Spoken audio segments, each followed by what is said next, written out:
वो हमने पैकिंग के हवाले से की थी कि पैकिंग जो हज की है उसमें कौन से आइटम हमें साथ रखने होते हैं।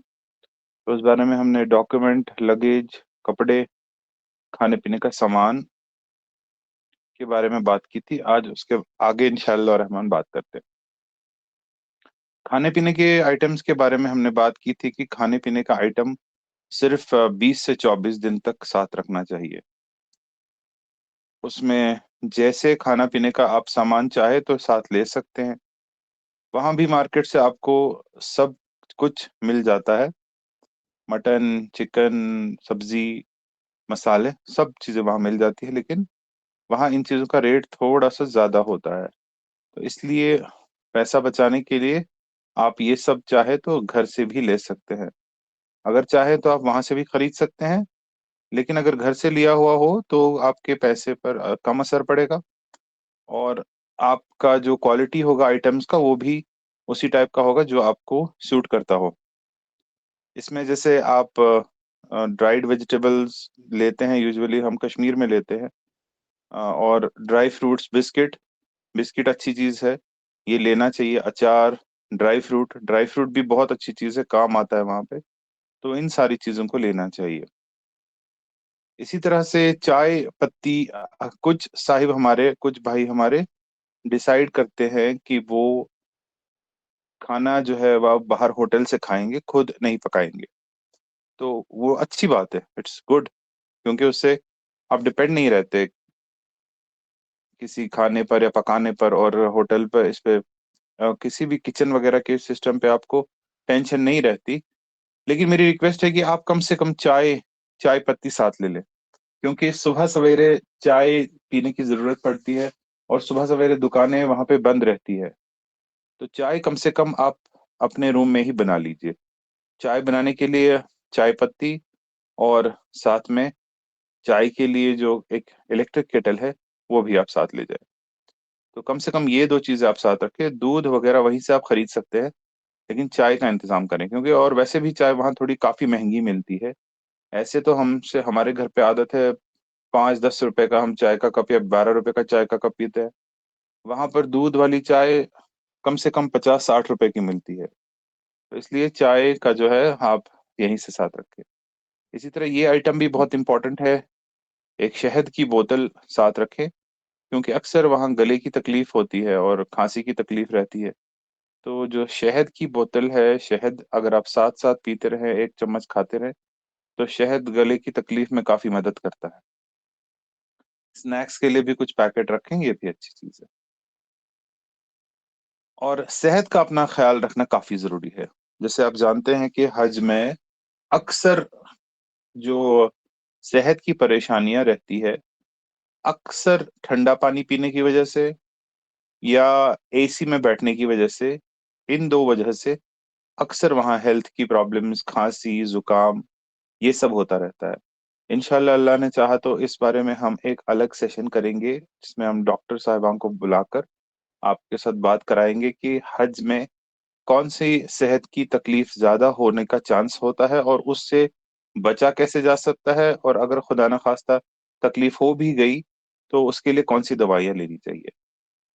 हज कमेटी के जरिए से वहां पर आपके लिए मुफ्त इलाज, मुफ्त अस्पताल और डिस्पेंसरियां कायम की गई होती है। उसमें आपको मुफ्त दवाइयां भी मिलती है। लेकिन अच्छी चीज ये है कि एक आप कुछ दवाइयां अपने साथ घर से ही ले जाए। हो सकता है आपके ना तो किसी और साथी के काम आ जाए, उससे आपको बार बार डिस्पेंसरी पे जाना, दवाइयों की लाइन में रहना, उससे आप बच जाएंगे। और दूसरी बात, जो वहाँ डिस्पेंसरी में दवाइयाँ मिलती है वो अक्सर जेनेरिक दवाइयाँ होती है। कुछ लोगों का कुछ लोगों को जेनेरिक दवाइयाँ सूट नहीं करती। तो ऐसे लोग अपने घर से जो उनकी अपनी दवाई है प्रिस्क्राइब्ड, जो उन्हें अच्छी कंपनी की लगती हो, वो खुद साथ ले जाए। दवाइयाँ इंपॉर्टेंट है, दवाइयों से भी ज्यादा इंपॉर्टेंट है प्रिकॉशंस। जैसे बिल्कुल जब आप पसीने में हो, पसीना आपका आ रहा हो, तो एकदम से जाकर ठंडा पानी पीने से आप परहेज करें। क्योंकि एक खास तौर पे जमजम, क्योंकि ठंडा जमजम वहाँ अक्सर मिलता है और हम लोगों को आदत नहीं होती बिल्कुल ठंडा पानी पीने की। और गर्म के ऊपर ठंडा पानी पीने से अक्सर हमारे थ्रोट में जो है इरिटेशन, एलर्जी हो जाती है, और वो एलर्जी की वजह से बाद में इन्फेक्शन और खांसी वगैरह का प्रॉब्लम होता है। इसी तरह हमारे रूम्स एसी से भरे होते हैं, एसी बहुत ठंडा होता है, और अचानक से हम बाहर निकलते हैं और वहाँ हीट अचानक से 50 डिग्री हो जाती है। या इसी तरह गर्मी से बाहर से आते हैं और अंदर रूम में माइनस टेम्परेचर होता है, ये माइनस में अंदर रूम में एसी का टेम्परेचर होता है, उससे भी तबीयत खराब होने का चांस होता है।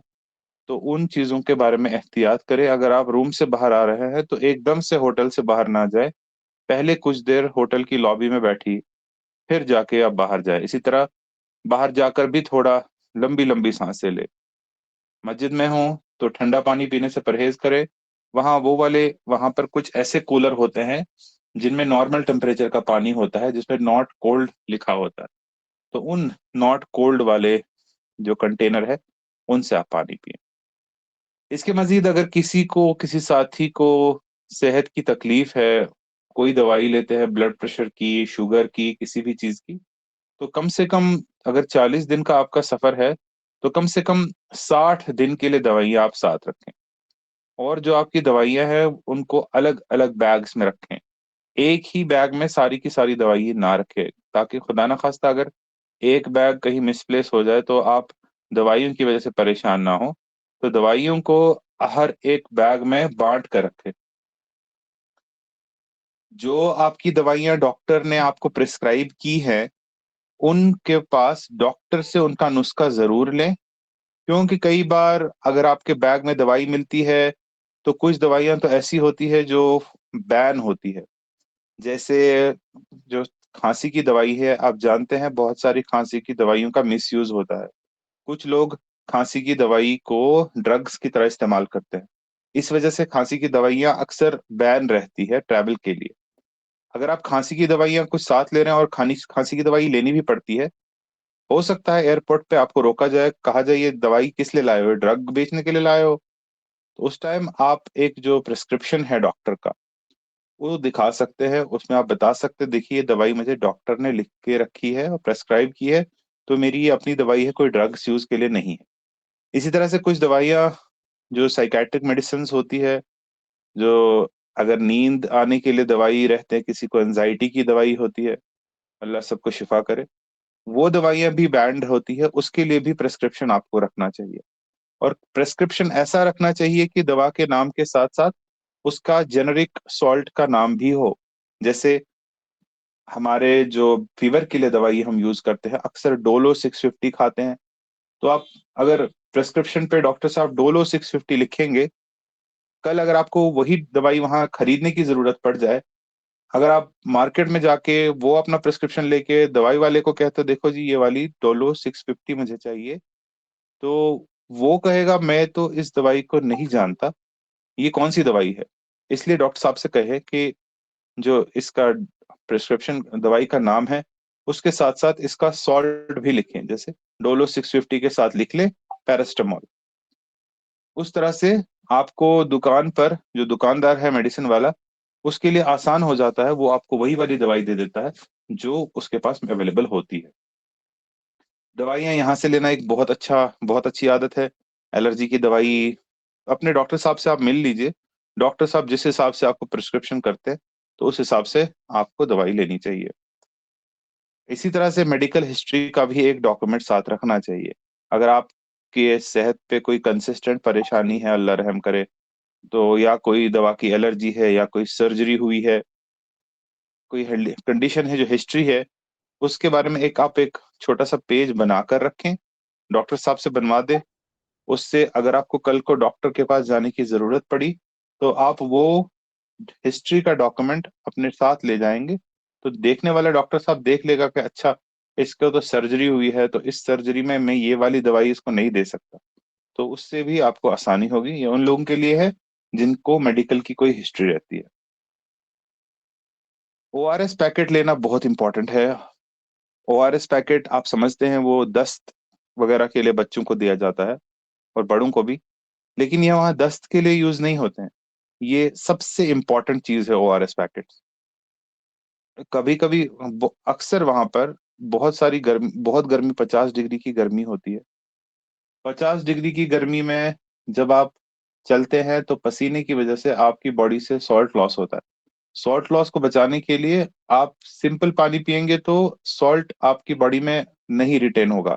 उसके साथ साथ आपको नमक या चीनी मिलाकर, हल्का सा नमक चीनी मिलाकर, जैसे हम पीते हैं ना गर्मी के मौसम में, वैसा पीना होता है। तो उससे बेहतर है कि आप ओआरएस का पैकेट ले लें।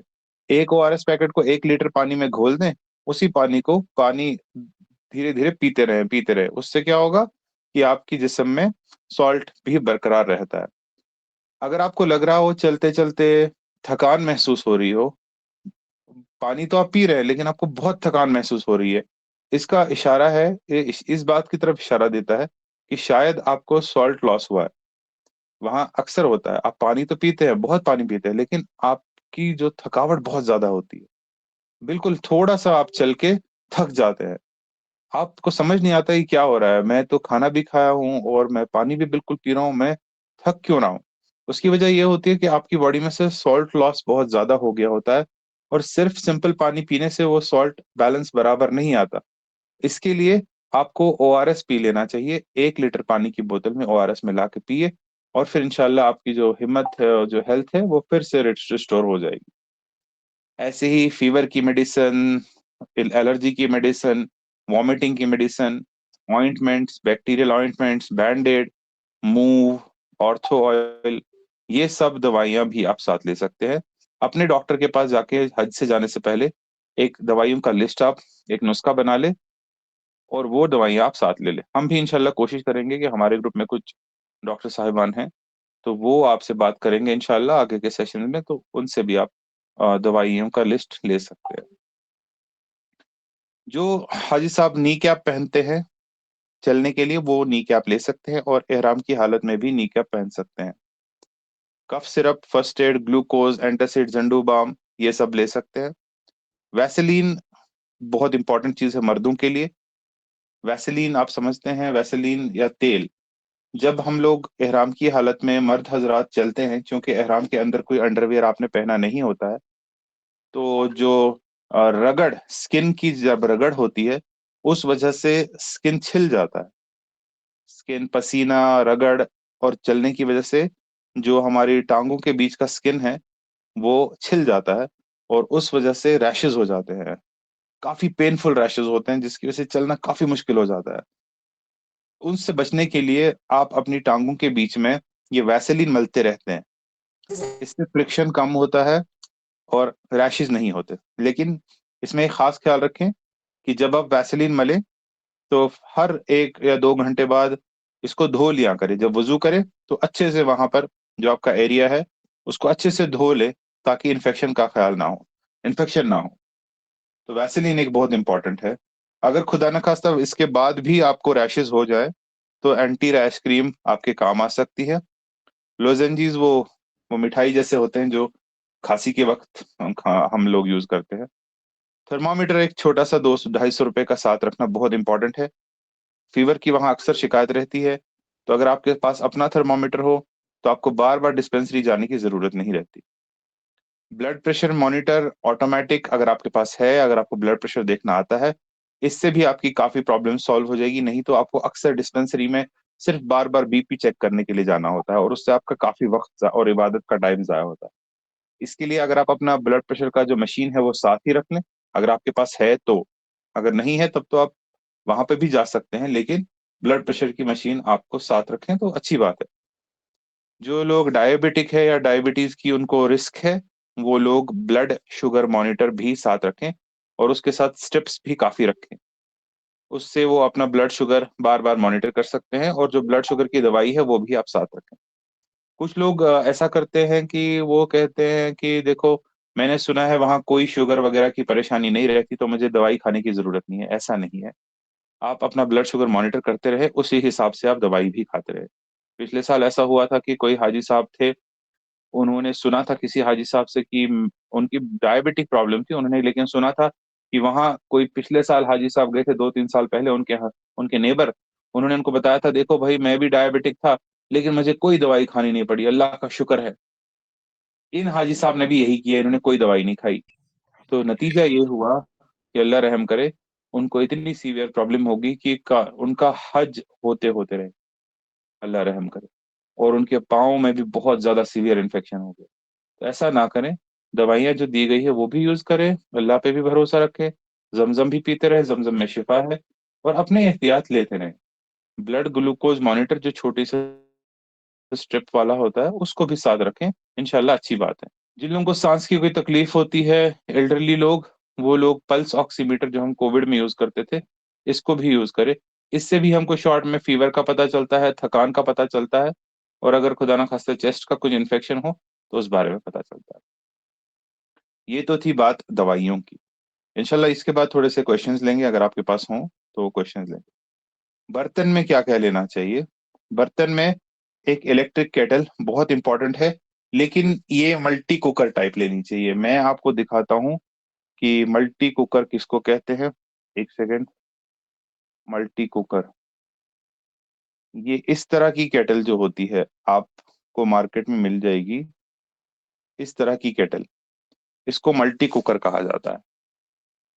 इस केटल में क्या फायदा होता है? एक तो इसमें नॉब होता है, एडजस्टेबल नॉब, जिसको आप लो और हाई पे कर सकते हैं। सिमिलरली ये आगे से ऊपर से खुला होता है, इसको साफ करना भी आसान है। और ये चूंकि आपको मालूम है, जो नॉर्मल इलेक्ट्रिक केटल है उसमें जब पानी उबलता है या कोई चीज उबलती है तो वो शट ऑफ हो जाती है, बंद हो जाती है, लेकिन ये केटल बंद नहीं होती। तो इसमें अगर आप कोई चीज गर्म करना चाहे, उबालना चाहे, या मार्केट से आप सालन खरीद रहे हैं उसमें उबालना चाहे अच्छे से, तो ये अच्छे से उबल जाता है, और इसमें चाय भी अच्छे से तैयार हो जाती है। इनफैक्ट कभी कभी कोई चीज बाहर से मार्केट से लाए हों वो भी अच्छे से गर्म हो जाती है। अच्छी चीज है, इसको मल्टी केटल कहते हैं। ये प्रेस्टीज वाली तो 1300 रुपये में दिखा रहा है, लेकिन इससे सस्ती भी आपको मार्केट में मिल जाएंगी। लेकिन प्लीज आप वो वाली लाइए जो ऑटोमेटिक कट ना हो। इसमें बहुत सी इलेक्ट्रिक केटल्स, मल्टी केटल्स, वो ऑटोमेटिक कट वाली होती है, लेकिन आप ऑटोमेटिक कट वाली नहीं लें। इलेक्ट्रिक केटल, आमतौर पर हम ऐसी इलेक्ट्रिक केटल लेते हैं, ऐसी जो यहाँ पर है। इलेक्ट्रिक केटल जो ऐसे दिख रहे हैं आपको ब्लैक में, ये वाली इलेक्ट्रिक केटल, ये वाली इलेक्ट्रिक केटल्स ना लें, क्योंकि ये ऑटो कट होती है, हल्के से उबालने से इसमें चाय वगैरह बनाना मुश्किल हो जाते हैं। इसीलिए ये वाली इलेक्ट्रिक केटल ले लें, तो आपके काम इंशाल्लाह अच्छे से आएगी। राइस कुकर आप ले सकते हैं चावल पकाने के लिए। इसको आप अपने रूम में ही लगा सकते हैं। छोटा सा राइस कुकर, ज्यादा बड़ा राइस कुकर आप लेंगे आपके बैग में भी वो फिट नहीं होगा, और अगर ज्यादा बड़ा है वो बैग की हैंडलिंग की वजह से टूट सकता है। इसलिए एक छोटा सा राइस कुकर आप ले लें, 1.5 लीटर का या 1 लीटर का। उसमें कम से कम दो, अगर आप 2 पॉट वाला लेंगे राइस कुकर जिसके अंदर से 2 बर्तन हो, एक बर्तन में चावल पका के साइड पे रख दिया, दूसरे बर्तन में कुछ सालन पका सकते हो। तो आप एक ही राइस कुकर में दो चीजें कर सकते हो। 2 बर्तन वाला राइस कुकर, एक बर्तन में चावल पका ले और उसको निकाल के साइड पे रख दें, और दूसरा बर्तन में आप सालन वगैरह पका सकते हैं। आप चाहे तो प्रेशर कुकर भी ले सकते हैं, क्योंकि वहाँ गैस अवेलेबल है, तो प्रेशर कुकर में भी दाल वगैरह हो वो पका सकते हैं। लेकिन प्रेशर कुकर को जब आप पैक करें, उसका ढक्कन अगर आप बंद करें तो उसका वेट हटा के रखें, क्योंकि ऐसा होता है जब आप वेट ढक्कन उसका बंद रखते हैं, वेट ऊपर से रखते हैं, एयरप्लेन के अंदर प्रेशर बढ़ जाता है और वो ब्लास्ट होने का खतरा होता है। तो या तो प्रेशर कुकर पैकिंग के टाइम उसका ढक्कन अलग से रखे, कहीं पे खोल के रखे, बंद ना रखें। इंडक्शन कुकटॉप भी आप ले सकते हैं, इंडक्शन हीटर जिसे कहते हैं, लेकिन इसको लगाने से पहले, इसको आप अपने रूम में ही लगा सकते हैं, तो आपको शेयर्ड किचन की जरूरत नहीं पड़ेगी। लेकिन ये यूज करने से पहले आप प्लीज अपने होटल के मालिक से पूछ लें कि क्या मैं इसको यूज कर सकता हूँ, क्योंकि कई बार किसी होटल में ये अलाउड नहीं होता। तो प्लीज आप अपने होटल के ओनर से पूछ लिया करें कि क्या आप इंडक्शन कुकटॉप ले सकते हैं। प्लेट साथ रखें, कुछ कप्स साथ में रखें। पतीला है चाय बनाने के लिए, पतीली चाहे तो रख सकते हैं। छन्नी, चम्मच, ग्लास, थर्मस चाहे चाय लेने के लिए रख सकते हैं। एक लंच बॉक्स साथ रख ले, ये काफी आपके काम आएगा, लेकिन पतला वाला लंच बॉक्स। इससे आप जोहर की नमाज भी हरम में अदा कर सकते हैं। सुबह फजर के बाद जब आप आएंगे, खाना पका कर चलेंगे, इसी लंच बॉक्स में आप अपना खाना पैक करके जाए हरम, जोहर की नमाज अदा करें, तो हरम में लंच बॉक्स को खोलें, वहीं पे खाएं, और वहां पे फिर आपको वापस होटल आने की जरूरत नहीं होगी। लंच बॉक्स भी अच्छी चीज है, लेकिन ये मेहरबानी करके थोड़ा पतला लें। मोटा लंच बॉक्स लाएंगे तो वो आपके ज्यादा काम नहीं आएगा, और वहां पे रू जो सिक्योरिटी वाले हैं वो मोटे आइटम्स को मस्जिद के अंदर लेने की इजाजत नहीं देते। विम्स, सोप, स्क्रब, स्टील वुल। कुछ लोग आप में से सोच रहे हो कि यार ये क्या है, ये सब तो चीजें वहां भी मिल जाएंगी। जी बिल्कुल, वहां सब कुछ मिल जाएगा, लेकिन आप ऐसा समझे जैसे ये छन्नी है, ये छन्नी यहाँ आप ज्यादा से ज्यादा 50 रुपए की लेंगे, वहां पे जाएंगे तो यही छन्नी 400 रुपए की मिलेगी। तो वो 400 रुपये आप किसी और आइटम को के लिए यूज कर सकते हैं, जो आप छन्नी के लिए। तो बेटर है कि ये हल्की हल्की चीजें यहीं से लेकर जाए। और क्योंकि यहाँ पे सस्ती मिलेंगी तो वापसी पे आप चाहे तो इसको वहीं पे छोड़ के बाकी इसके बदले कुछ और सामान ला सकते हैं, वो मुश्किल भी नहीं लगेगा आपको। पीलर ले ले, चाकू ले ले, एक दस्तरखान ले ले, ये चीजें अच्छी। ये जो लिस्ट हमने बनाया है ये थोड़ा सा ज्यादा बड़ा है। आप अपने हिसाब से इस लिस्ट में जो चीजें आपको इम्पोर्टेंट लगती है वो ले लें, जो चीजें इम्पोर्टेंट नहीं लगती है वो जरूरत ना है लेने की, अपने हिसाब से आप इसको देखें। ये हमने मैक्सिमम बनाया है आपके आइडिया देने के लिए कि कितनी चीजें हैं।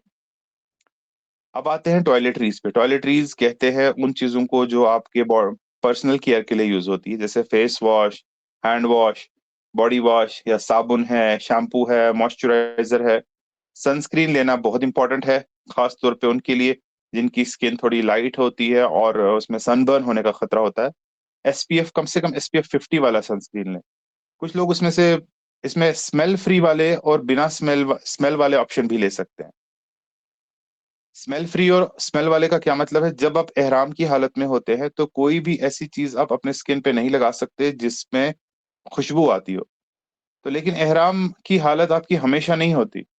एहराम की हालत सिर्फ कुछ ही दिन रहती है, बाकी टाइम तो आपका बिना एहराम कर रहेगा। अगर आप एक किसी डर्मेटोलॉजिस्ट के पास जाकर, किसी डॉक्टर के पास जाकर उनसे कोई सनस्क्रीन प्रिस्क्राइब करा लें जिसमें स्मेल नहीं होती, खुशबू नहीं होती, स्मेल तो होगी खुशबू नहीं होनी चाहिए, वो छोटा ट्यूब ले ले, और बाकी दिन के यूज के लिए अपना नॉर्मल स्मेल वाला ट्यूब ले ले, जिसमें बड़ा वाला जो होगा, मतलब हज के दिनों के लिए एक छोटा वाला ट्यूब और बाकी दिनों के लिए एक बड़ा वाला ट्यूब आप ले सकते हैं। Body lotion, body soap. Body soap भी दो किस्म की होती है, एक नॉर्मल बॉडी सोप और दूसरी जो जिसमें स्मेल नहीं होती। अगर ये वाली आपको नहीं मिलेगी स्मेल जिसमें नहीं हो, कोई बात नहीं है, वहां किसी भी दुकान से आपको, अरब में, मदीना में, मक्का में, किसी भी आम दुकान से आपको ये वाली सोप मिल जाएगी जिसमें स्मेल नहीं होती। ये वाली सोप आप इहराम के दिनों पहन यूज करते हैं। जरूरी नहीं है इहराम के दिन, लेकिन कुछ लोगों की आदत होती है बिना सोप के उनको मन नहीं करता, तो ये उन लोगों के लिए है जो इहराम के दिनों अ, इहराम की हालत में सोप इस्तेमाल करना चाहते हैं। इसी तरह से आप शैम्पू, वॉशिंग पाउडर, ये वॉशिंग पाउडर वहां भी आपको मिल जाएगा, लेकिन वही बात है, वहां थोड़ा महंगा पड़ेगा, यहाँ सस्ता है। वॉशिंग पाउडर इसलिए इंपॉर्टेंट है क्योंकि आपका जो वहाँ वॉशरूम होता है, बाथरूम होता है, वो बहुत छोटा होता है, उसमें उसमें कपड़े धोने का सिस्टम बहुत ही मुश्किल होता है। आप एक बाल्टी में अपना वॉशिंग पाउडर डाल के अपने कपड़े उसी में भिगोकर बाल्टी में रगड़ के ही धोना पड़ता है। तो जो टिक्की है, टिक्की लेकर काफी मुश्किल हो जाता है, इसलिए वॉशिंग पाउडर अच्छी चीज है, वॉशिंग पाउडर को ले ले। इसी तरह से डिओड्रेंट है, वो यूज कर सकते हैं। Toothbrush, toothpaste, disposable shaving blade एक इम्पॉर्टेंट चीज है आप लोगों के लिए। ये दो काम आएगा, एक तो अपने जिस्म की जो रेगुलर सफाई है उसके लिए, दूसरा जो आपके इहराम में मर्द हजरात को सर के बाल मुंडवाने होते हैं उसके लिए आप यहीं से शेविंग ब्लेड ले सकते हैं। उस आपका कोई साथी आपका हलक कर सकता है, या आप अपने साथी का हलक कर सकते हैं, आपके फैमिली मेंबर्स आपका हलक कर सकते हैं, अगर आपके साथ ये डिस्पोजेबल शेविंग ब्लेड्स हों। अच्छे शेविंग ब्लेड्स होने चाहिए, वो जिलेट वाले नहीं। जिलेट वालों में दिक्कत ये होती है कि जिलेट वालों में जब बाल को यूज करते हैं बालों पर तो उसमें वो बाल फंस जाते हैं और फिर उनको यूज करना मुश्किल हो जाता है। आपको मार्केट से वो एक one time disposable V shape के ब्लेड आते हैं, उसको आप यूज करें तो वो ठीक रहता है। या ऐसा अगर आप जिलेट ही यूज करना चाहते हैं उसके लिए आप एक पहले ट्रिमर कर लें यूज। ट्रिमर से जब बाल बिल्कुल जीरो हो जाएंगे उसके बाद आप जिलेट यूज करें। मास्क, एक मास्क का डब्बा ले, क्योंकि अक्सर जो छाती की इन्फेक्शन, जुकाम वगैरह, वो बहुत सारी भीड़ में सब लोग, बहुत सारे लोग डिफरेंट कंट्रीज से आते हैं, जुकाम की परेशानी रहती है। उसके लिए एक मास्क का आप डब्बा लें। वो नॉर्मल हालात में यूज कर सकते हैं। अ, तवाफ की हालत में अवॉइड करते हैं, लेकिन नॉर्मल हालात में आप यूज कर सकते हैं। मिसवाक अच्छी चीज है, मिसवाक को भी साथ रखें। टिश्यू का एक बॉक्स यूज करें, लेडीज के ज्यादा काम आता है। टॉयलेट का पेपर रोल लेडीज साथ रखने चाहिए। टॉयलेट पेपर रोल इसलिए होता है, कई बार जब आप बाथरूम में जाते हैं, हो सकता है कई ऐसी जगह हो, खास तौर पे हज के दिनों में, जहां आपको रास्ते में पेशाब की हाजत आ जाए और वहां पर आपको पानी ना मिले, तो टॉयलेट रोल की वजह से आप जगह साफ कर सकते हैं, तो वो भी सही है। इसी तरह से वेट वाइप्स और रुमाल, और नहाने के लिए लूफा वगैरह जो यूज होता है, टाइल कंपाउंडर, rash cream, moisturiser, Boroplus, और लेडीज के लिए सैनिटरी पैड बहुत इंपॉर्टेंट है। और डिस्पोजेबल पॉलीथीन्स, ये भी बहुत इंपॉर्टेंट है, क्योंकि आप वहां पर जब आप जाते हैं, ये हमारी माँ बहनों के लिए, लेडीज के लिए इंपॉर्टेंट पॉइंट है। आपका रूम अक्सर शेयरिंग का रूम होता है, और वॉशरूम जो है वो भी शेयरिंग का होता है। आपके वॉशरूम में आपके रूम के लेडीज भी और जेंट्स भी जाते हैं। जो हमारी बहनें माएँ जिनको जरूरत होती है, कोई चीजें, प्राइवेट चीजें उनकी होती है जिसको ऐसे दिखाया नहीं जा सकता, उसको डस्टबिन में नहीं डाला जा सकता वहां पर, क्योंकि वैसा डस्टबिन वहां सिस्टम होता नहीं। इसलिए मार्केट से कुछ छोटे पॉलिथीन्स आते हैं ब्लैक कलर के, वो उन सील वाले पॉलिथीन, वो जानती होंगी, अगर नहीं जानती हैं तो आप किसी भी शॉप से आप जा सकते हैं, वो खरीद सकते हैं। तो जो भी कोई आइटम हो जो कि ऐसा कोई गंदगी हो, जो फेंकने की जरूरत हो लेकिन दिखना नहीं चाहिए या खुलना नहीं चाहिए, उसको उस पॉलिथीन में डाल के आप उसमें सील कर सकते हैं। फिर वो सील नहीं खुलती, और पॉलिथीन ठीक से, अच्छे से बंद रहता है, और आपकी भी प्राइवेसी रहती है। ये बहुत इंपॉर्टेंट है, खास तौर पे अगर आप अ, मिना में हैं, अगर आप मुजदलिफा में हैं, अगर आप अराफात में हैं, वहां पे कोई ऐसी जरूरत पड़ गई, वहां पे काफी मुश्किल हो जाती है पैड चेंज करना, फिर उसको डिस्पोज करना। उसके लिए ये पॉलिथीन्स काफी यूजफुल होते हैं। और उसी के लिए आपको, उन्हीं चीजों के लिए आपको, जो इससे पहले मैंने बात की, वेट वाइप्स, जो स्मेल फ्री वेट वाइप्स है, और आपके पास टैल्कम पाउडर और टॉयलेट रोल, ये चीजें उन्हीं चीजों के लिए इंपॉर्टेंट है, ये लेडीज को हमेशा साथ रखनी चाहिए। घड़ी, सैनिटाइजर, ऑयल, इत्र, सुरमा, ये भी आप यूज कर सकते हैं। ये तो थी हेल्थ के बारे में। अब कुछ इलेक्ट्रिकल आइटम के बारे में बात करते हैं। आप लोग बोर तो नहीं हो रहे हैं? ना ना, बोर क्यों होंगे। ये तो बड़ी अच्छी इन्फॉर्मेशन आप दे रहे हैं सर। तो अगर आप बोर हो गए हो तो बता देना, क्योंकि मैं कंटिन्यूअसली बता रहा हूँ ना, मैंने सोचा आप लोग बोर तो नहीं होगे। ठीक है। अब बिजली नहीं नहीं, आइटम्स, हम कुछ खामोशी से सुन इलेक्ट्रिकल। रहे हैं सर, तो ये हमारे उसमें ग्रुप में शेयर भी करना, ताकि जी हम जी जी इससे देख देख करना तो फिर सिलेक्ट करेंगे। जी जी। इलेक्ट्रिकल आइटम्स में एक एक्सटेंशन कॉर्ड आप रखें। जी, एक्सटेंशन समझते हैं आप, जो हम यूज करते हैं, क्योंकि जो आपके रूम में जो पावर का प्लग होता है, वो एक जगह पर होता है, एक कोने पर, और आपके रूम में 5-6 लोग हैं। तो एक 5-6 लोग कैसे वहां पर मोबाइल चार्ज करेंगे, या इस्त्री लगाना है, या राइस कुकर लगाना है? उसके लिए आप एक एक्सटेंशन कॉर्ड घर से बनवा लें, या घर से ले जाए, जिसकी तार काफी लंबी हो। उसको फिर आप अपने बेड के नजदीक लगा सकते हैं, वहां पे प्लग पे, और आपका आसानी हो जाएगी। लेकिन इस एक्सटेंशन कॉर्ड, वहां पर एक दिक्कत होती है, जो हमारे इंडिया में प्लग होते हैं दीवारों पे, सॉकेट होते हैं, वो गोल पिन वाले होते हैं, जैसे जिससे जो जो भी हमारे प्लग घर पे लगे हैं, वो सब, उनकी पिन सबकी गोल होती है। लेकिन जो वहां पर सऊदी में जो सॉकेट होते हैं, वो चौकोर होते हैं। उसमें प्रॉब्लम ये है कि आपका प्लग गोल है, वो चौकोर वाले प्लग में फिट नहीं होता सॉकेट में। उसलिए जो आपका एक्सटेंशन है, एक्सटेंशन कॉर्ड में आगे का जो प्लग है, वो प्लग गोल पिन वाला नहीं, चौकोर पिन वाला लगाना चाहिए। अगर वो आपको मिल जाता है मार्केट से तो अच्छी बात है, नहीं मिलता तो वहां भी सऊदी में मिल जाएगा, छोटी सी पेशकश साथ में रख के, तो वो आप यूज कर सकते हैं। या आप ये एक इंटरनेशनल अडेप्टर खरीद सकते हैं, ये मैं आपको यहाँ पर दिखा देता हूँ। ये इंटरनेशनल अडेप्टर क्या होता है? इंटरनेशनल अडेप्टर, ये ऐसा होता है इंटरनेशनल अडेप्टर प्लग, ऐसे, ये वाला नहीं, ये वाला नहीं, इसके आगे गोल वाली पिंस है, ये वाला नहीं, ऐसा कुछ चाहिए आपको जिसके आगे स्क्वायर पिंस है। ये देखिए, आपको दिख जा रहा होगा, इसके आगे की जो पिंस है राइट साइड में मैं दिखा रहा हूँ, चौकोर वाली पिंस है। तो ये सामने से उस चौकोर वाले प्लग में फिट हो जाता है, और इसके पीछे से आप अपना गोल वाला प्लग भी यूज कर सकते हैं। तो इनको इंटरनेशनल अडाप्टर कहा जाता है। आराम से आपको मार्केट में ये 100-150 रुपए में मिल जाएगा। यहाँ नहीं मिले तो वहां भी आराम से मिल जाएगा। बिल्कुल इजी है, अच्छी सी चीज है। या आप स्क्वायर पिन प्लग, ये मुश्किल मिलेगा आपको, यहाँ पर स्क्वायर पिन प्लग नहीं मिलता है ऐसे। इनकी पिंस आप देखिए, सऊदी में जो भी प्लग लगते हैं दीवार में वो ऐसे लगते हैं, चौकोर इनकी पिंस होती है। इसलिए आपको एक ऐसा प्लग लेने की जरूरत पड़ती है, जैसे ये प्लग है, यही आप अपनी एक्सटेंशन में लगाएंगे और ये वहां की दीवार में आराम से फिट हो जाएगा। ये अगर यहाँ नहीं मिले तो वहां मिल जाएगा, बट उसके लिए फिर आपको पेचकश वगैरह साथ लेना पड़ेगा। इससे इजी है कि आप उस अडेप्टर को ले लें, लेकिन जो भी आप अडेप्टर लेंगे, ये ऐसा वाला ना लें जिसके आगे गोल पिंस हो। ऐसा अडेप्टर ले जिसके आगे ऐसी चौकोर पिंस हो, ताकि उसके पीछे से आपका अपना प्लग उसको फिट करा सके। ये आना तो फिर इसको जाओ ये राइस इम्पोर्टेंट आइटम है। जरूरी है ना राइस और वो इसी दुआ तरह कहने से ना दुआ है दसना तुम्हें बात है राइस कुकर एक मिनट, स्क्रीन चला गया मेरा।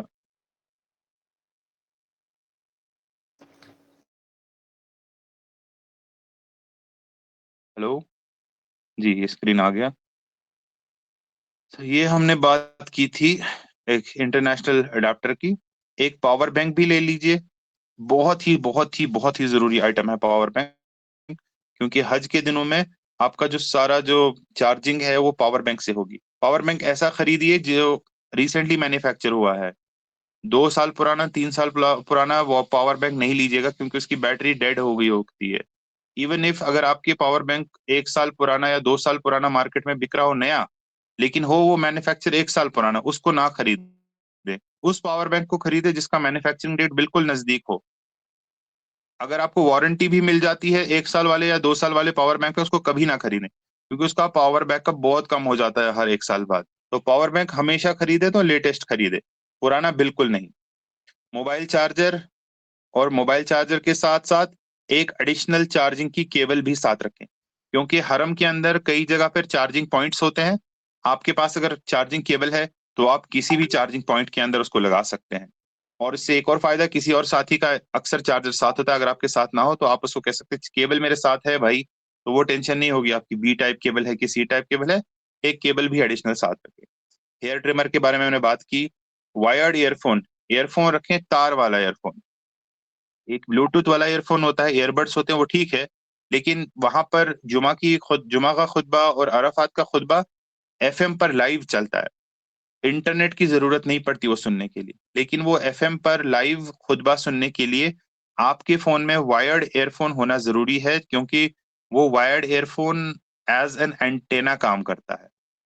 जो लोग इस बात को समझते हैं या फोन पे रेडियो सुनते हैं, उनको पता होगा कि इसके लिए आपको वायर वाला ईयरफोन लगाना पड़ता है एफएम सुनने के लिए।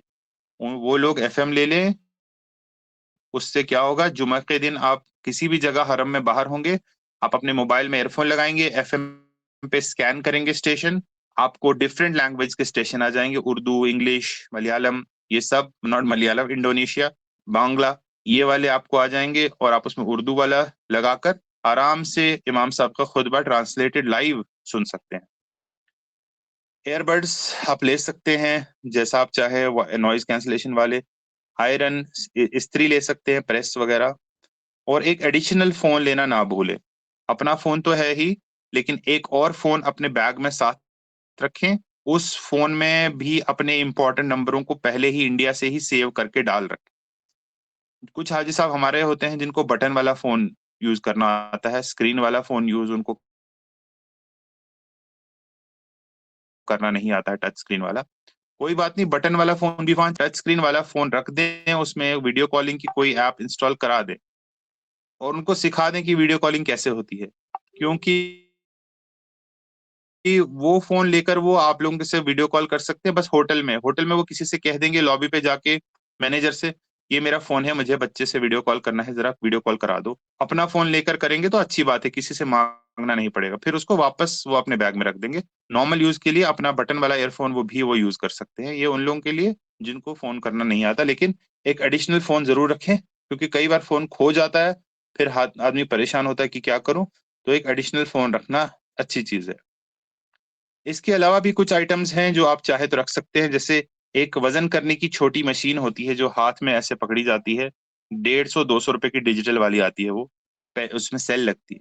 ये यूज आएगी, आपके काम आएगी, एक तो खजूर खरीदने के टाइम कि क्या इसने खजूर का सही वजन दिया है, और ये आपको काम आएगी जब आप वापसी में, आपका लिमिट होता है वजन का 47 किलो, वो आप फिर वजन करके देखते हैं कि क्या ये 47 है कि उससे ज्यादा हो गया। नहीं तो खुदा ना खास्ता जब फिर वेइंग मशीन वेइंग करने आते हैं ना लोग, फिर आपका वजन कई बार 10 किलो 15 किलो एक्स्ट्रा निकलता है, आपको अंदाजा नहीं होता, लेकिन आपका वजन 10-15 किलो एक्स्ट्रा हो जाता है। वो आपसे कहते हैं देखिए ये अब आपका वजन नहीं जाएगा, फिर आप परेशान हो जाते हैं, आपको कुछ अपना इंपॉर्टेंट सामान फेंकना पड़ता है। या कई बार शैतान आपको आता है, वो उनमें से ही कोई आदमी जो वजन करने वाले होते हैं, उनमें से आपको साइड पे लेके कोई कहता है देखो भाई तुम्हारा 15 किलो एक्स्ट्रा है, तुम एक काम करो मुझे 150 रियाल दे दो, मैं छोड़ दूंगा। और बस वहीं पर आपके हज का इम्तिहान होता है। आप सोचते हो भाई 150 रुपये तो कुछ मसला ही नहीं है, मैं तो आराम से देकर अपना सारा सामान निकाल सकता हूँ। लेकिन वहीं पर आप पहला धोखा और पहला झूठ करते हैं, और ये शैतान की चालें होती है। तो इन सब से बचने के लिए बेहतर है एक छोटी सी वही मशीन ले ले, ये हुक टाइप की, 200-250 रुपए में मिलेगी आपको मार्केट से, उसमें सेल वगैरह यहीं से डाल के ले जाए, आपके भी काम आएगी, आपके रूम में जो बाकी लोग हैं उनके भी काम आएगी। कपड़े सुखाने के लिए एक तार या एक रस्सी ले लें, और उसके लिए क्लिप्स भी ले लें। अक्सर वहां जो कपड़े सुखाए जाते हैं वो ऊपर टेरेस पे सुखाए जाते हैं, लेकिन वहां टेरेस पे कोई टांगने के लिए कोई रस्सी नहीं होती। तो वो रस्सी यहीं से ले जाए, और उस पे जो क्लिप लगती है वो भी ले जाए, क्योंकि वहां पे हवाएं बहुत तेज चलती हैं। तो पता चला कि आपने अपना कुर्ता रखा था सुखाने को, और कुर्ता उड़ते उड़ते मदीना पहुंच गया, उड़ते उड़ते जिद्दा पहुंच गया, तो आप अपना कुर्ता ढूंढ रहे हो और कुर्ता कहीं नहीं मिल रहा, तो आप क्लिप्स भी साथ रखें। मुजदलिफा के लिए एक मैट यूज होती है, क्योंकि मुजदलिफा में नीचे जो बिछाए उन्होंने कारपेट रखे होते हैं, अक्सर वो बाकी लोगों ने यूज कर लिया। तो अपना आप मैट साथ रखें, लेकिन मार्केट में जो मैट मिलती है जो कपड़े की होती है अच्छी होती है, पर उसमें से कलर रिसता है। अगर आप इहराम की हालत में और अब पसीना आया हुआ है, और वो पसीना वो सोख लेता है और उसका कलर आपके इहराम पे लग जाता है, तो नॉन कलर जिसमें कलर लीक ना हो वो वाली मैट ले लें। एक बहुत ही इंपॉर्टेंट आइटम है, वो एक तकिया, वो एक गद्दा, जिससे आपका जिससे आप फूक जिससे आप क्या कहते हैं उसको, इन्फ्लेट कर सके। इन्फ्लेटेबल पिलो जिसे कहते हैं, इन्फ्लेटेबल पिलो ले लें। मैं इसको भी आपको दिखा देता हूँ, शायद आपने देखा होगा ये काफी काम आता है, मेरे तो काफी काम आता था। मैं हरम में जाता था, और हरम में जब मैं थक जाता था कहीं, मैं सोचता था मैं थोड़ा लेट जाऊं, और लेटने के लिए मैं इसी को यूज करता था। जैसे ये देखिए, इनफ्लोटेबल पिलो है इसमें, ये बिल्कुल सस्ता है, 200-250 रुपए में ये भी आपको मिल जाएगा। अच्छा ले लें बिल इसको, लेकिन जब आप मार्केट से लेना तो इसको पहले फुला दे वहां पर, और उस पर आप लेट जाएं, सच में सीधे से अच्छे से लेट जाएं, और देखें कि ये आगे कंफर्टेबल है आपके लिए। अक्सर मार्केट में दो तरह के मिलते हैं, एक ऐसा जो ये वाला है, ये वाले पतले होते हैं, उतने कंफर्टेबल नहीं होते हैं, और दूसरा ये वाला मिलता है थोड़े मोटे, ये मोटे वाले ले लीजिए। इसमें अपने हिसाब से हवा को एडजस्ट करके कम, इसको बड़ा कम कर सकते हैं। और हरम में चाहे आप कहीं भी बैठे हो, मैं तो कई बार हरम में रात हरम में ही बिताता था, और वो मैं इस वजह से कर पाता था क्योंकि मैंने ये पिलो साथ में लिया होता था, और मैं उसको फुलाकर वहीं हरम में सो जाता था। आप भी ऐसा कर सकते हैं कि आप इसको साथ ले जाकर हरम में कहीं पे भी यूज कर सकते हैं, जहां जगह मिले उसको लेट के, क्योंकि सोने में दिक्कत सिर्फ अक्सर पिलो की आती है, हमें ऊपर से कुछ डालने की जरूरत नहीं होती। छत पे है आप हरम की कहीं पे है, पिलो को फुला दिया, लेट गए, आराम से सो गए। तो ये बहुत अच्छी चीज है, तो इसको भी आप अपने साथ ले जाएं। बस अब कुछ ही आइटम्स है, मैं आपसे रिक्वेस्ट करता हूँ थोड़ा सा सब्र आप करें। एक और आइटम इंपॉर्टेंट है जो आप लेना चाहे तो बहुत अच्छी चीज है, जिसे नेक पिलो कहते हैं। ये भी मैं आपको दिखा देता हूँ, ये नेक पिलो किसको कहते हैं।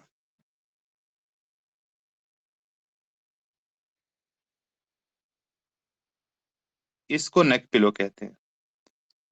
ये ये नेक पिलो सफर के काम आता है। जब आप बस में होते हैं या एयरपोर्ट जहाज में होते हैं, आपको मालूम है वहां किसी जगह टेक लगाने, गर्दन हिलती रहती है तो काफी थक जाती है। ये नेक पिलो आप गर्दन के अराउंड यूज करते हैं, गर्दन में इर्द गिर्द बांध ऐसे बांध देते हैं। इससे आपको काफी आराम मिलता है। रेस्ट आप कर, जैसे इस आदमी ने किया है, इससे आप रेस्ट करते हैं और आपकी गर्दन नहीं थकती। बस के सफर में ट्रैवल की बैठे बैठे आपकी गर्दन इस पर रेस्ट कर सकती है, आप सो भी सकते हैं। ये भी काफी अच्छी चीज है नेक पिलो। अक्सर लेडीज इसको यूज करती हैं जिनके गर्दन में सर्वाइकल वगैरह का इशू होता है, लेकिन आप भी इसको यूज कर सकते हैं।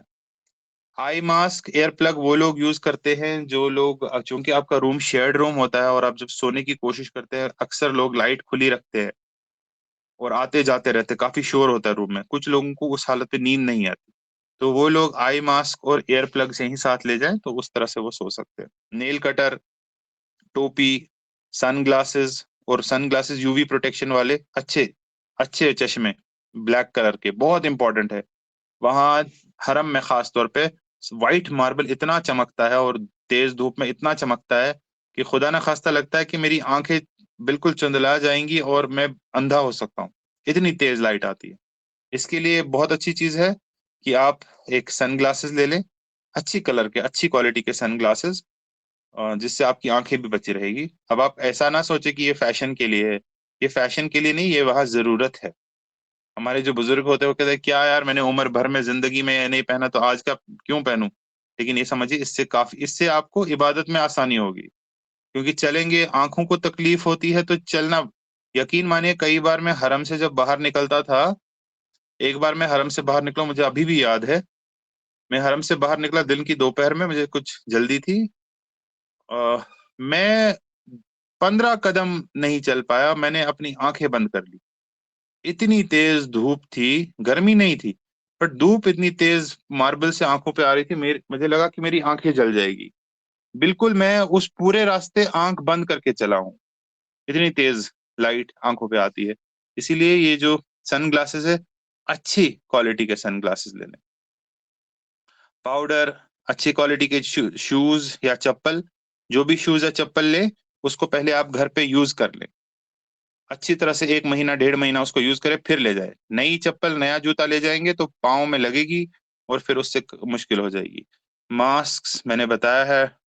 टॉयलेट सीट सैनिटाइजर और पोर्टेबल बिडे, ये आपको, ये लेडीज के ज्यादा काम आते हैं, वो इस्तिंजा के काम आते हैं। इस तरह से कहीं पे भी कोई भी इस्तिंजा कर सकता है, खास तौर पे लेडीज, ये उनके काम आता है। सुई धागा साथ रखे, बहुत इंपॉर्टेंट आइटम है और सुन्नत भी है। सेफ्टी पिंस, लगेज के लिए ताले, पेन, एक एडिशनल बैग रखे फोल्डेबल, जिसको लगेज के काम आप पास, जैसे आपने देखा होगा जब यहाँ से आप जाते हैं आपको 2 बैग अलाउड है। अगर आप 3 फैमिली मेंबर है या 4 फैमिली मेंबर है तो वो 8 बैग हो गए, और फिर और 4 जोड़ दीजिए, 12 बैग लेके कौन जाएगा। आपका सारा सामान 2 या 3 बैग्स में एडजस्ट हो जाएगा। लेकिन अक्सर हाजी साहबान ये गलती करते हैं कि यहाँ से कम बैग लेते हैं, और जब वो वहां से वापस आते हैं काफी सारा सामान लेकर आते हैं, जाय नमाज़ें, कुर्ते पजामे, कपड़े, गिफ्ट्स, बच्चों के लिए खिलौने। वापसी पर एक बैग में 20 ही किलो आप भर सकते हैं, तो बाकी का 20 किलो जो आप लाए हैं उसको दूसरे बैग में भरना पड़ता है। दूसरा बैग तो आप लाए नहीं है, क्योंकि आपने यहाँ से जाते टाइम सोचा यार मेरे को तो एक बैग काफी है, 2 बैग का क्या करूंगा मैं। फिर आपको वहां पे जाके बैग भी खरीदना पड़ता है, और वो बैग वहां काफी महंगा आता है और अच्छी क्वालिटी का भी नहीं होता। इसलिए अगर आपको लगता है कि यहाँ से काफी बैग हो रहे, मैं इतने बैग नहीं ले सकता, उसके लिए आप एडिशनल बैग जो है वो फोल्डेबल ले ले, कैनवस टाइप का जो होता है ना फोल्डेबल बैग, उसको ऐसे फोल्ड करके अपने मेन बैग में रखें। वापसी के वक्त उसको भर के आप दूसरा बैग बना सकते हैं। स्लिंग बैग, जो पीछे पिट्ठू बैग की तरह होता है जूतों वगैरह के लिए। पाउच, जो एहराम में लगता है, अच्छा मोटा सा पाउच जिसमें काफी चीजें आ जाए। हैंड फैन, गर्मी में जो आपकी फैन होता है, मतलब हैंड फैन मैं आपको यहाँ पे दिखा देता हूँ। हम उसको कश्मीरी में वावज कहते हैं, पता नहीं उर्दू में क्या कहते हैं। हैंड फैन, ये वाला नहीं, ये वाला नहीं हैंड फैन, ये वाले हैंड फैन वेविंग, ये वाले आप ले ले, फोल्डेबल वाले हैंड फैन। काफी ये भी यूजफुल है, बहुत अच्छा। इससे भी फायदा होता है। फेविक्विक, चुटकी में चिपका है फेविक्विक, इसको भी साथ रखें। स्प्रे बॉटल, गर्मी ज्यादा हो जाती है तो चेहरे पे स्प्रे करते हैं, ठंडी अच्छा फील होता है। व्हाइट या सिल्वर कलर का की छतरी, ब्लैक नहीं, व्हाइट या सिल्वर कलर की छतरी, फोल्डेबल वाली वो भी, ये ले रखें जो बैग में फिट हो जाए। स्लिंग बैग, एक पर्स की तरह जो स्लिंग बैग होता है, ये भी मैं आपको दिखा देता हूँ कि स्लिंग बैग मेरे काफी काम आया था। Sling bag, sling bag man, ये देखिए जैसे इस आदमी के पास लगा हुआ है ये बीच में ये वाला बैग, ये अच्छे बैग से, ये देखिए इसने नहीं तो लेदर के है, ये वाला नहीं, ये वाला भी यूज कर सकते हैं, या ये वाला जिसमें जो बड़ा ही हो, छोटा ना हो, बड़ा ही हो, इसमें अच्छे आइटम्स पहुंच जाए, ये भी यूज कर सकते हैं। इसमें आप बॉटल्स, बाकी सारी चीजें, इसमें पानी भी रख सकते हैं, नमाज के लिए जाय नमाज, कुरान भी आप इसमें साथ रख सकते हैं। ये स्लिंग बैग बहुत अच्छा यूजफुल रहता है, इस स्लिंग बैग को भी आप अपने साथ ले जाएं, बहुत अच्छी चीज रहेगी। और टेप, डॉक्टर का टेप यूज होता है कई सारी चीजों में। सिलिकॉन सोल, ये मैं आपको दिखाना चाहता हूँ, ये सिलिकॉन सोल, एक सेकेंड,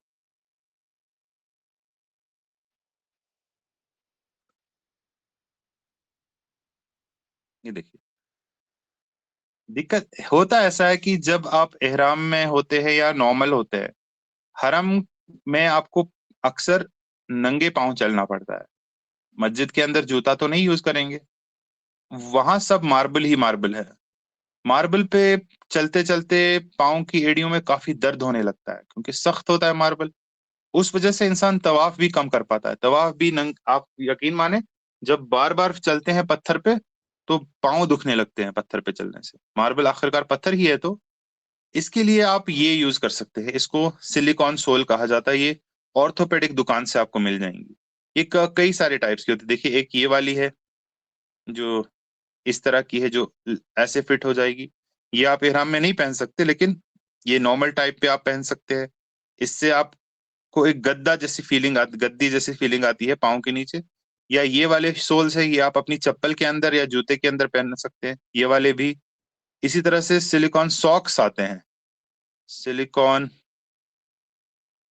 सिलिकॉन सोल सॉक्स, वो एक मस्सी की तरह होते हैं। जैसे ये देखिए, ये सिलिकॉन सॉक्स हैं, इसमें ये पूरे सॉक्स की तरह यूज होते हैं, ये भी यूज आप कर सकते हैं। ये इससे बहुत आसानी होगी इंशाल्लाह। ऐसे अगर आप नॉर्मल में एक तवाफ करेंगे, इनको पहन के दो तीन तवाफ आप यूज कर सकते हैं। इनसे चलना बहुत आरामदायक होता है, आपके पैर भी बचे रहते हैं। और वहां अक्सर और ख्याल रखें आप प्लीज, वहां पर अगर आपको लगे हरम में सफाई हो रही है, वो पानी पानी फेंकते हैं हरम मार्बल पे। और वो आपको लगता है चलो मैं इस पानी पे चलूंगा तो मेरे पाँव ठंडे फील करेंगे, लेकिन वो पानी नहीं, वो एसिड होता है, वो एसिड वाला पानी होता है। हाजी साहब जो उस पानी पे चलते हैं उनके पाँव में ब्लिस्टर आ जाते हैं, वहां कोई बताता नहीं है कि एसिड वाला पानी इस पर मत चलो, नहीं। तो आपको खुद ख्याल रखना है कि जब वो वहां 24 आवर सफाई होती रहती है हरम में, जब वो सफाई करते हैं पहले तो पानी छिड़कते हैं एसिड वाला, जो लाइजॉल या वो जैसा हमारा हार्पिक होता है, वो डिफरेंट कलर का होता है, पिंक कलर का, अच्छी स्मेल वाला होता है, लेकिन होता हार्पिक और एसिड ही है। उस एसिड पे जब आप चलते हैं तो आपके पाँव में छाले पड़ जाते हैं। वो उस एसिड को जब साफ भी कर लेते हैं तब भी फ्लोर थोड़ी गीली रहती है, उस गीली फ्लोर पे भी नहीं चलना चाहिए, सूखे सूखे एरिया से चलना चाहिए, नहीं तो आपको पता भी नहीं चलेगा। अगले दिन दूसरे दिन आपके पाँव में छाले होंगे और इतने पेनफुल होंगे कि आप चल नहीं पाएंगे, तो उनके ऊपर से ना चले। ताला चाबी साथ रखिए। एक एक रस्सी कपड़े की जो मैंने ऊपर बताया है, क्लिप से भी बताया है। मोबाइल के टेक्नोलॉजी के हवाले से एक वीपीएन इंस्टॉल करें व्हाट्सएप कॉलिंग के लिए। जो लोग इस बात को समझते हैं वो समझे, जिनको नहीं समझ में आ रही कोई बात नहीं है। गूगल मीट, नुसुक ऐप, ट्रांसलेशन वाली ऐप, खासतौर पे एआई वाली ट्रांसलेशन ऐप आपकी हेल्प करेगी वहां बात वगैरह करने में। नेविगेशन के लिए Google map, offline map use करें जो इंटरनेट के बिना भी चल जाए। सीजीआई जिद्दा की ऐप है, हज सुविधा ऐप है, इनको भी आप अपने मोबाइल में इंस्टॉल कर ले। और कुछ किताबें जो सबसे इंपॉर्टेंट है, कुरान शरीफ ट्रांसलेशन वाला छोटा सा कुरान शरीफ जो आपके बैग में भी फिट हो, वो यहीं से ले जाए, वहां पर मस्जिद से ना उठाएं, यहीं से कुरान शरीफ ले जाएं, जिसको आप, जो आपका साथी बना रहेगा इंशाल्लाह, यहाँ पे भी, हज के दिनों में भी। दुआ की एक किताब अपनी फेवरेट, जिसमें बहुत सारी दुआएं लिखी हो। अपनी खुद की पर्सनल की दुआ की डायरी, जो आपको हाजी साहिबान डिफरेंट लोगों ने कहा हो कि मेरे लिए दुआ कर लीजिए, उसकी एक डायरी बना लीजिए, और उनका नाम लेकर और वो दुआ लेकर, जिसने जो दुआ आपसे कही हो, उस दुआ को, वैसे जैसे मैं आपसे रिक्वेस्ट करता हूँ कि मेरे लिए हिदायत की दुआ करे और आखिरत में कामयाबी की दुआ करे, और अबरार में से हम, मेरा नाम और आप सबका नाम हो, ऐसी दुआ आप मेरे लिए करें, तो आप लिख लें कि फैसल ने कहा था कि ऐसी दुआ करे, तो वही वाली दुआ आप करें, तो वो ज्यादा अच्छा रहता है। और इंशाल्लाह जब आप किसी और के लिए कोई दुआ करते हैं, वो आपके हक में भी कबूल होती है। इसलिए इस पर थोड़े एफर्ट ले। आज आपको जो भी आपको साथी मिलता होगा, वो जानता होगा कि यहाँ पर अब्दुल साहब है, हाफिज साहब है, अनीस साहब है, इन सबको हज हज पे जाना है, तो आपसे मिलने के टाइम अक्सर कह दोगे, हज साहब, अनीस साहब, आप बड़े हज पे जा रहे हैं तो मेरे लिए दुआ कर लीजिएगा। आप कहते हैं हाँ हाँ जरूर जरूर करूंगा। बस ये जरूर कहने से नहीं उतर जाएगा, और फिर वहां पर आपको याद नहीं आता किसने क्या कहा होता है। फिर आप अल्लाह से कहते हैं, या अल्लाह, जिसने भी मुझे दुआ के लिए कहा उसकी दुआएं को कबूल फरमा। ठीक है, ये सही है, लेकिन इससे कितना अच्छा होता कि आप थोड़ी रिस्पॉन्सिबिलिटी से काम करते, और जिस आदमी, जब भी आपको कोई आदमी मिलता, हैंडशेक करता, भाई मेरे लिए दुआ करना, आप उसको बिठाते, ठीक है भाई, मैं एक डायरी बना रहा हूँ, मैं सबकी दुआएं नोट कर रहा हूँ, आप बताएं आपके लिए क्या दुआ करनी है। वो बोलेगा बस भाई खैर की दुआ करो।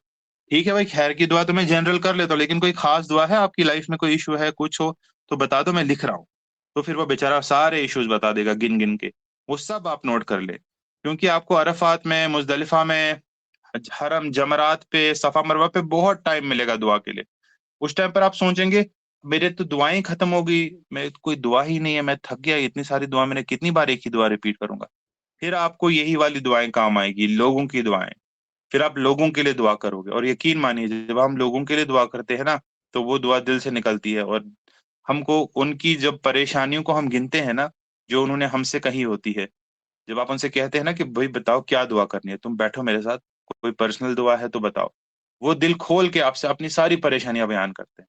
और जब आप वो नोट करते हैं और वहां पर जाके वो एक एक दुआ बताते हैं, जैसे मैं आपको बताऊं, मैं दुआ करता था, तो मैं एक तरह, कुछ देर बाद मैं दुआ करके थक गया एक तरह से, मतलब रोज रोज एक ही दुआ होता है, ऐसा हो जाता है। फिर एक दिन मैंने अपने बैग में से एक लिस्ट निकाला, जिसमें मैंने यही बनाया हुआ था, लिस्ट में ढूंढ रहा था काफी दिन से, मुझे मिल नहीं रहा था, ये फिर मिला मुझे, बैग के नीचे किसी सामान के नीचे चला गया था। उसमें मैंने लिखा था, उसमें मुझे एक आदमी ने कहा था कि भाई मेरी मदर बीमार है, उसने मुझे इस तरह पाला था। उसने सिर्फ, मैंने वहां पे लिखा था उसकी मदर बीमार है काफी टाइम से। जब मैंने वो लिखा, जब मैंने वो पढ़ा, मुझे याद आया उसकी वो स्टोरी जो उसने बताया था, मेरी माँ ने मुझे किस तरह पाला, मेरे फादर गुजर गए थे, फिर वो हुआ, फिर मैं, उसका सारा नक्शा मेरी आंखों के सामने आया, और मैं सही में इमोशनल हो गया।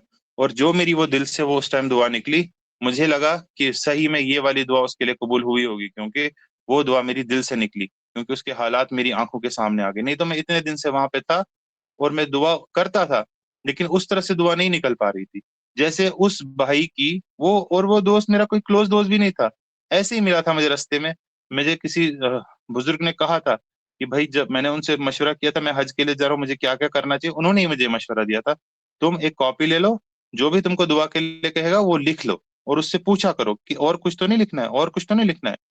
तो फिर मुझे याद आई उसकी बात, तो मैंने जब वो खोला, यकीन मानिए मेरी दुआ का सिस्टम ही बदल गया। उसके बाद से जो भी मैं दुआएं करता था, मैं बाकियों के लिए दुआ करने की कोशिश करता था, क्योंकि फिर मुझे उससे याद आता था मुझे अपने लिए क्या दुआ करनी चाहिए। जब मुझे कोई कहता था यार मेरा बच्चा बीमार है, तो उसके लिए दुआ करना, उससे मुझे याद आता था कि मुझे अपने बच्चे के लिए भी दुआ करनी है। कोई कहता था मेरे इस कारोबार में सख्ती है, फिर मैं अपने लिए, कोई कहता था मेरी हेल्थ में, उससे मैं, मेरी जिंदगी के भी जो दुआएं, जो मैंने अभी नजर में आई भी नहीं थी जो चीजें, वो मुझे अपनी जिंदगी के बारे में भी नजर आने लगे, और मैं अपने लिए भी उनके साथ साथ दुआ करने लगा। और मुझे यकीन है इंशाल्लाह अल्लाह वो सारी दुआएं कबूल करेंगे। इस पर मैं बहुत ज्यादा स्ट्रेस देता हूँ, और इस पर हम लोग सबसे कम ध्यान देते हैं।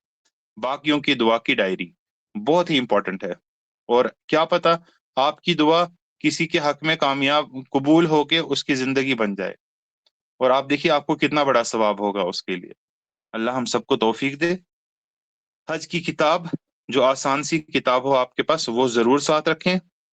ये मैंने बताया, हर बैग में अपने डॉक्यूमेंट का फोटोकॉपी, इंपॉर्टेंट फोन नंबर्स का एक शीट, अरबिक के अल्फाज की एक डिक्शनरी, ये भी साथ रखें।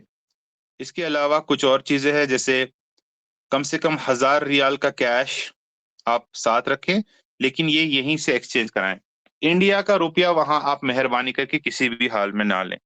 इंडिया का जितना भी आप रुपया वहां लेंगे, वहां जब आप एक्सचेंज करने जाएंगे काफी घाटा हो जाएगा आपको। उससे बेटर था यहीं पर एक्सचेंज कराना। इवन इफ अगर आप एयरपोर्ट पे एक्सचेंज कराएंगे, जो आप सऊदी में इंडिया की करेंसी को बहुत कम आता है। इंडिया में इंडिया की करेंसी को अच्छे रियाल आपको मिल जाएंगे, लेकिन अगर आप 1000 रुपये इंडिया का लेंगे और यहाँ पे एक्सचेंज कराएंगे, उसके आपको ज्यादा रियाल मिलेंगे। अगर वही 1000 रुपये आप सऊदी में करेंगे, उसके आपको काफी कम रियाल मिलेंगे, काफी हजारों का नुकसान हो जाएगा। इसीलिए जितना भी आपको लेना है कैश, वो रियाल में ले लीजिए और वो यहीं पे एक्सचेंज करें, ना कि वहां जाकर। और इसके साथ साथ इंटरनेशनल ट्रांजैक्शन वाला एटीएम कार्ड भी साथ रखिए। कुछ बैंक्स ने एक फॉरेक्स कार्ड इंट्रोड्यूस किया है, उस बारे में मैं सोच रहा हूँ कि देख रहा हूँ उसमें कितना ट्रांजैक्शन चार्जेस लगते हैं, वो मैं आपसे शेयर करूंगा जब मुझे वो मिलेगा। अपना सिम भी आप यूज कर सकते हैं। अगर आप अपना इंडिया वाला सिम वहां यूज करना चाहते हैं, तो उसके लिए आपको रोमिंग लेनी पड़ेगी। रोमिंग करीब 6 से 7 हजार रुपए का बनता है प्लान। लेकिन अगर आप वहीं का सिम लेना चाहें, तो वहां का सिम लेंगे तो करीब 2-3 हजार रुपए का खर्चा आएगा आपको 40-45 दिन का। तो वो मच बेटर रहता है। लेकिन मेहरबानी करके जब आप सिम लें, तो ऑथोराइज दुकान से लें। होगा ऐसा कि जब आप एयरपोर्ट पे लैंड करेंगे, जो आपका वेटिंग एरिया होता है, वहां कई सारे बच्चे आएंगे डिफरेंट कंपनीज के। उन कंपनी की वर्दी होगी, जैसे बीएसएनएल, एयरटेल।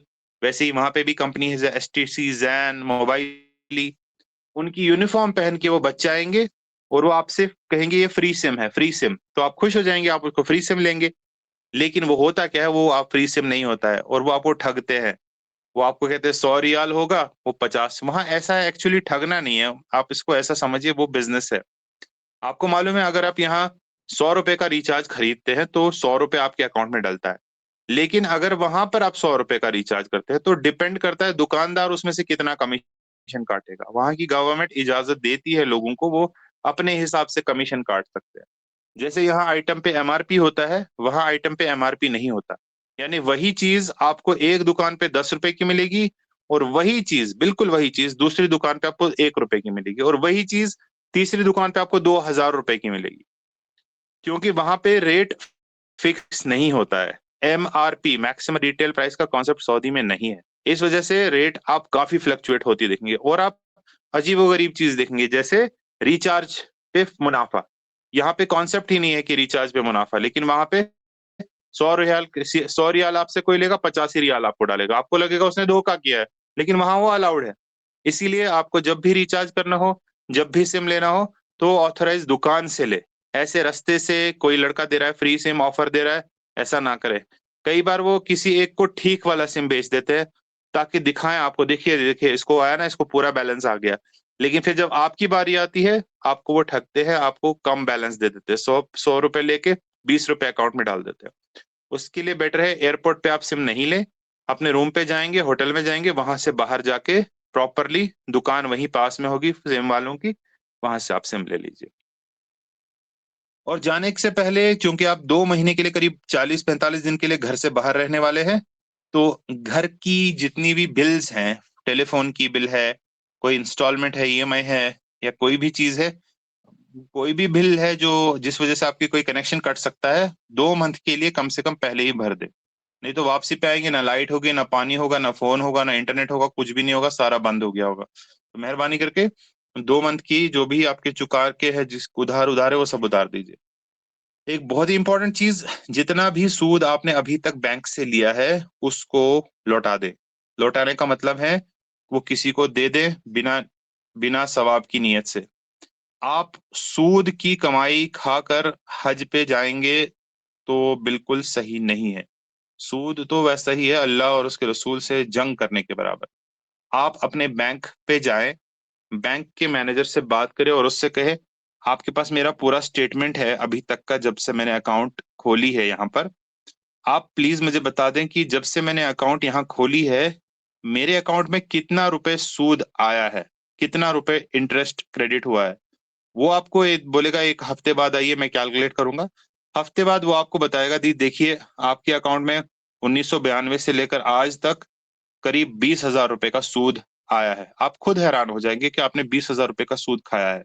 वो 20,000 रुपए आप निकालें, बैंक को ना दें, वो किसी गरीब को या अपने किसी आलिम से बात कर लें कि इस पैसे का मैं क्या करूं। तो जाया नहीं करिएगा। जो आलिम आपको मशवरा देंगे वो आप करें, सब आपकी नीयत ना रखें। एफडी है, कुछ है, क्या है, वो अपने आलिम से मशवरा करें। आलिम जिस तरह से आपको मशवरा देते हैं उसका वैसे करें। लेकिन सूद का पैसा लेकर हज पे जाना ये सही नहीं है। और भी कुछ आइटम्स है जो आप चाहे तो ले सकते हैं, ना चाहे तो ना लें। जैसे क्लॉक है, टेंट है। ये क्या है ये मैं आपको बता देता हूँ। क्लॉक तो आपको पता है, क्लॉक अपने रूम में एक छोटा सा वॉल क्लॉक जिससे आपको टाइम पता चले, इसकी आज जरूरत नहीं होती, हर एक के पास मोबाइल होता है, लेकिन अच्छी चीज है वॉल क्लॉक। और एक लाइट वेट कैंपिंग टेंट, ये अक्सर अंग्रेज लेते हैं, लेकिन ये मैं आपको दिखा देता हूँ। लाइट वेट कैंपिंग, ये अक्सर सऊदी के लोग लेते हैं। ये देखिए, छोटे से ऐसे टेंट होते हैं, आपने देखा होगा मार्केट में। ये तो ट्रांसपेरेंट है, लेकिन बिना ट्रांस ऐसे जो जो जो कैंपिंग के टेंट होती है, फोल्ड होके आपके बैग में फिट हो जाते हैं, बिल्कुल छोटे। इसका क्या फायदा है? जब मिना अरफात में आप होते हैं, मिना अरफात में जो लेडीज होती हैं उनको कई बार चेंज करने की जरूरत होती है, और वहां चेंजिंग का कोई सिस्टम नहीं होता। वॉशरूम होगा तो मे बी ऑक्यूपाइड होगा, कुछ होगा, या कोई ऐसे चेंज करना पड़ता है, कोई जरूरत होती है। ये टेंट आप अपने टेंट में खोल सकते हैं और इसके अंदर अपने कपड़े भी चेंज कर सकते हैं। कोई प्राइवेट चीज होगी तो वो भी कर सकते हैं, लेकिन ये हमारे इंडिया वाले ज्यादा यूज नहीं करते। ये ज्यादा सऊदी के और फॉरेनर लोग यूज करते हैं। इससे कहीं पे भी सड़क पे जाके भी, मुजदलिफा में भी ये लोग यूज करते हैं, मुजदलिफा में इसी के अंदर सो जाते हैं। बहरहाल, हम लोग को आप ये नहीं लगेगा, अगर आप करना चाहे तो कर सकते हैं। आटा और तक चकला बेसन, आप बेलन यूज करके रोटी बनाने के लिए यूज कर सकते हैं। इसके लिए काफी टाइम की जरूरत होती है, अगर इतना टाइम है आपके पास तो ये सब भी आप यूज कर सकते हैं। ये बातें थी हमारी पैकिंग के बारे में। ये इंपॉर्टेंट चीजें हैं, इसको आप समझिए। और इसके मजीद भी कुछ चीजें हैं जो आपको सीखनी है। खास तौर पे हमारे जो मस्तूरात हैं, जो औरतें हैं, उन्हें इस बारे में नहीं मालूम होता। वजू कैसे बनाना होता है, इस्तिंजा की जरूरत कब पड़ती है, इस्तिंजा कैसे किया जाता है, तयम्मुम कैसे किया जाता है, गुस्ल कब वाजिब होता है, नॉर्मल गुस्ल कैसे किया जाता है, जनाबत का कैसे किया जाता है, हैज के दौरान क्या चीजें कर सकते हैं, क्या चीजें नहीं कर सकते हैं, तवाफ विदा के वक्त क्या करना होता है, अगर स्पॉटिंग या कोई परेशानी है तो उसमें क्या करना है। इसी तरह नमाज कैसे पढ़नी है, नमाज जनाजा कैसे पढ़ना है, नमाज कैसे टूटती है, इमाम के पीछे कैसे नमाज को ज्वाइन करना है, अगर लेट ज्वाइन किया तो कैसे लेट, जैसे हमारी लेडीज को नहीं पता इमाम के पीछे कैसे पढ़ना है, अगर वो दूसरी रकात में ज्वाइन करती है, उन्हें नहीं मालूम होता कि अब मैं क्या करूं, मैंने दूसरी रकात से पहले तीसरी रकात में ज्वाइन किया, क्या पढ़ना है क्या नहीं पढ़ना है, कुनूत कैसे होता है। वहां वहां कुछ स्पेशल नमाजें होती है, जैसे कभी पे जहाँ ग्रहण लगता है तो ग्रहण के लिए वहां अलग एक नमाज होती है जिसे नमाज खुसूफ कहा जाता है। बारिश के लिए इस्तिस्का होती है। जनाजा होता है, वहां सजदे सहव कैसे किया जाता है, कसर नमाज और पूरी नमाज का क्या मतलब है। और भी कई सारी चीजें हैं, और एहराम के बारे में बाकी बाकी चीजें, और जनरल इश्यूज, हिजाब और निकाब का इम्पोर्टेंस, ट्रैवल में क्या प्रिकॉशंस, इंशाल्लाह आगे के सेशंस में ये वाली चीजें हम लेंगे। अगर आप में से किसी को कोई सवाल है इन चीजों के बारे में जो हमने आज डिस्कस की, या जनरल है, तो आप पूछ सकते हैं। अस्सलाम वालेकुम वरहमतुल्लाहि वबरकातुहू। जी अस्सलाम वालेकुम। जी वालेकुम अस्सलाम वरहमतुल्लाह। सर, ये जो राइस कुकर के बारे में आपने बताया था, तो एक साहब बता रहे थे, ट्रेन जो हमने पिछली ट्रेनिंग अटेंड की है उसमें, कि वो वहां पर इस्तेमाल नहीं करने देते हैं, वो कुछ पुलिस या क्या नाम बताया था कि वो ले जाते हैं आके उठा के, तो देखिए, ये उसके। दो जगह हैं ना, मैं बताता हूँ आपको। मदीना शरीफ में तो बिल्कुल कुछ भी अलाउड नहीं है, अलबत्ता केटल के लिए आपको पूछना चाहिए। मक्का शरीफ में आमतौर पे अलाउड होता है। हो सकता है कोई कोई होटल वाला इजाजत ना दे, आप अपने होटल वाले से पूछ सकते हैं। ऐसे तो 70-80% होटल वाले देते हैं। कोई एक दो इक्का दुक्का होटल वाले होते हैं जो इजाजत नहीं देते, वो अपनी गुड गुड लक या बैड लक की बात है सर। अक्सर तो देते हैं सर। जी सर, शुक्रिया सर, शुक्रिया। जी। और कोई सवाल कोई पूछना चाहे तो पूछ सकते हैं। अस्सलाम वालेकुम। जी वालेकुम अस्सलाम रहमतुल्लाह। चलिए, जो ये लिस्ट आप अभी पढ़कर बता रहे थे ना, हाँ जी सर। ये ग्रुप में डाल दीजिए कि फिर हम बाद में इसमें से देखते रहेंगे। ठीक है आइटम भाई। का मैं टैली मैं करते सोच रहेंगे। रहा था मैंने सोचा था कि इनके साथ इनके फोटो भी डाल दूं, वो आसान होगा, तो फोटो डाल के मैं इंशाल्लाह आपको भेज दूंगा। जी, जी, हम क्योंकि सामान जब इकट्ठा करते रहेंगे और साथ-साथ टैली करते जाएँगे हम। ठीक है, ठीक है। ओके, अस्सलाम वालेकुम। हाँ, अस्सलाम वालेकुम। वालेकुम अस्सलाम रहमतुल्लाह। जनाब, क्या हम जो हलक करते हैं उसके लिए हम ट्रिमर इस्तेमाल कर सकते हैं या ब्लेड का इस्तेमाल ही करना पड़ेगा? उसके लिए आपको ब्लेड का जज़ाकल्लाह। इस्तेमाल ही करना पड़ेगा, लेकिन आप ऐसा कर सकते हैं कि अगर आप अपना ब्लेड साथ ले रहे हैं, उसके लिए पहले आप ट्रिमर कर ले, उसके ऊपर ब्लेड कर ले, उस तरह जज़ाकल्लाह। से। जी।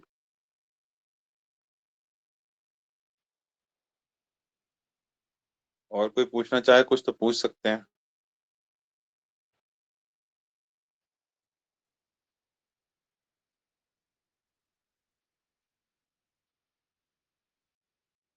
मेरे ख्याल से कोई सवाल नहीं है, तो ठीक है, आज की हमारा इतना ही नशिस्त और बर्खास्त होती है। आप लोगों का बहुत बहुत शुक्रिया। ये अल्लाह एक आप। एक एक चीज़ जी पूछनी जी थी जी जनाब, जी जी। कि ये जो हज का सामान है, हमें अच्छा सामान जो है श्रीनगर से मिलेगा ठीक या जम्मू से मिलेगा? हर जगह से मिल जाएगा आपको अच्छा सामान। बस दो हराम तीन दुकानें देख लीजिएगा, हर जगह से आपको अच्छा सामान मिल जाएगा। टेप मार। अच्छा जी, कहीं से मिलेगा। जी हाँ।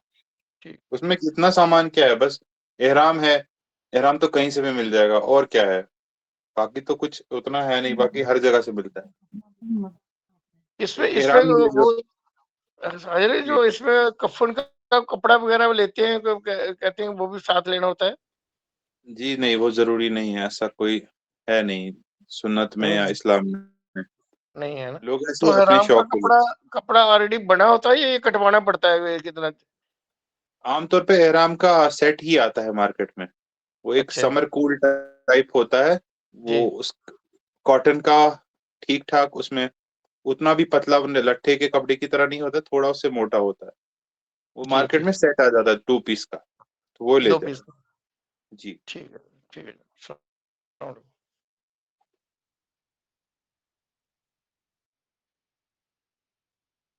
ठीक है, हम यहाँ पे इख्तिताम करते हैं। आपका बहुत बहुत शुक्रिया आप सबका। अस्सलाम वालेकुम वरहमतुल्लाहि वबरकातुहू। वालेकुम सलाम।